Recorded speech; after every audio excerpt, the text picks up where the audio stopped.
Welcome to This Explainer. Today, we're going on a little grocery run, but, well, we're bringing a magnifying glass. Our goal here? To completely expose the nutritional realities hiding right in plain sight behind all that clever grocery store marketing. We are officially pulling off the masks on what I like to call the health halo heist. So ask yourself this, is your go-to healthy snack actually just a dessert in disguise? It is seriously time to deeply rethink what we're tossing into our lunchboxes and our pantries. We're talking about the health halo. You know, that automatic assumption we all make that a packaged product is super good for us just because it has, I don't know, some earthy green coloring or a few wellness buzzwords slapped on the box. Okay, let's dive into this with arguably the health food industry's greatest magic trick, the granola bar. That chocolate chip granola bar your kid takes to school as a healthy snack? Yeah, that's dessert with way better marketing.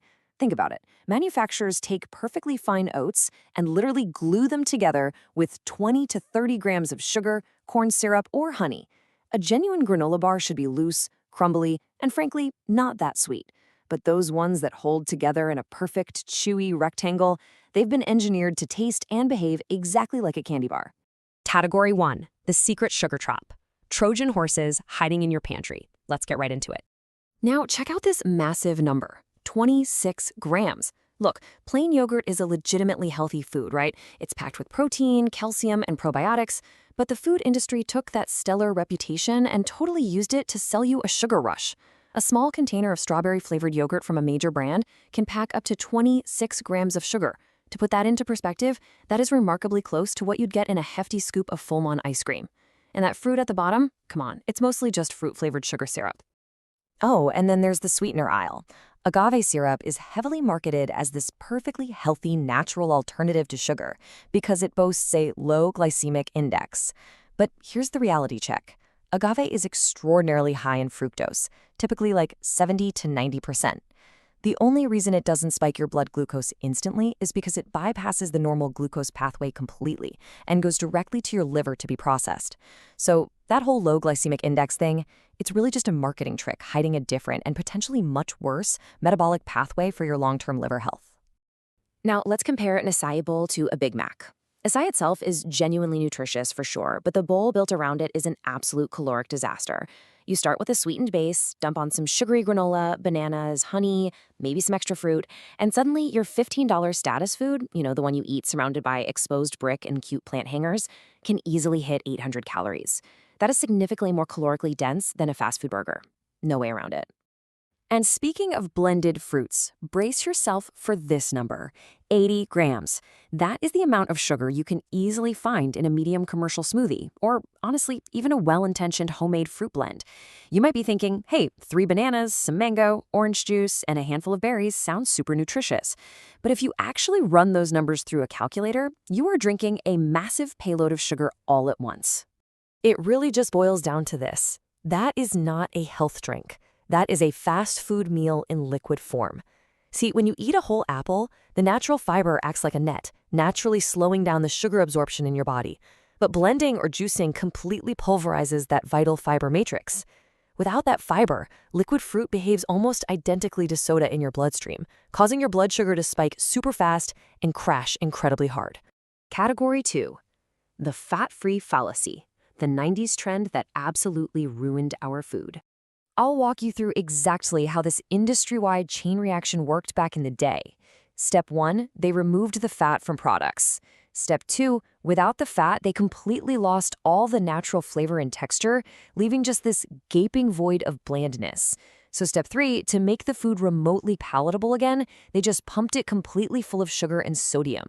This exact 3-step process is why so many low-fat or lean frozen dinners and packaged snacks are usually a total nutritional scam.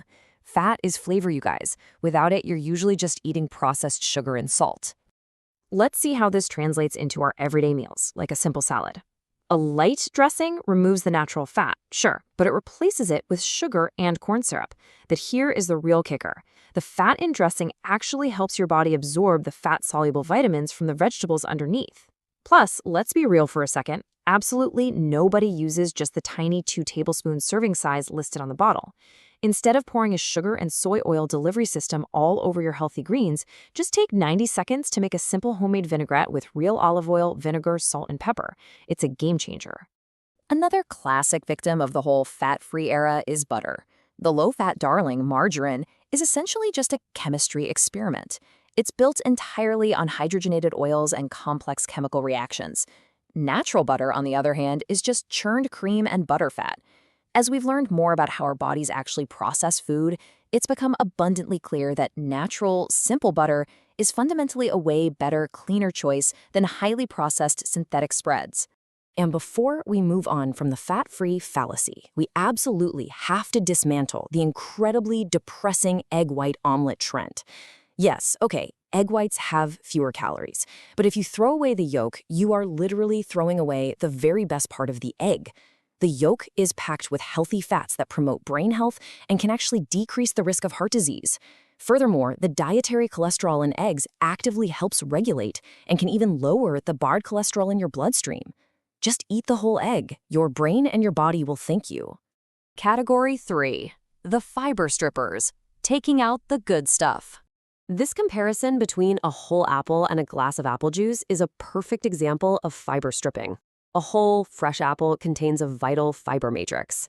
When you eat it, that fiber acts like a brake pedal, naturally slowing down the absorption of the fruit's natural sugars into your system. But apple juice? They've stripped all that beautiful fiber out. You're just left with a concentrated hit of sugar that, again, causes your blood sugar to spike fast and crash hard. Liquid fruit without its protective fiber is fundamentally detrimental to your metabolic balance. It is amazing how clever wording tricks us. Let's break down the word multigrain. Multi means many.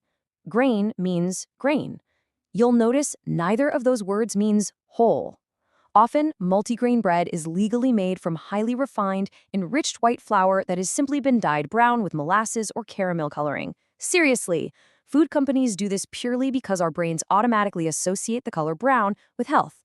It is literally the nutritional equivalent of white bread wearing a clever brown disguise.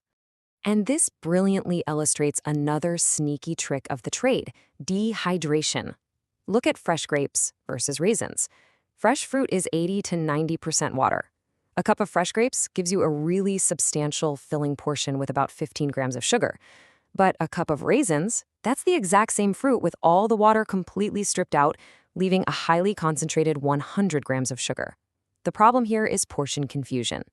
Your brain doesn't magically adjust its hunger based on the drying process, making dried fruit essentially concentrated candy.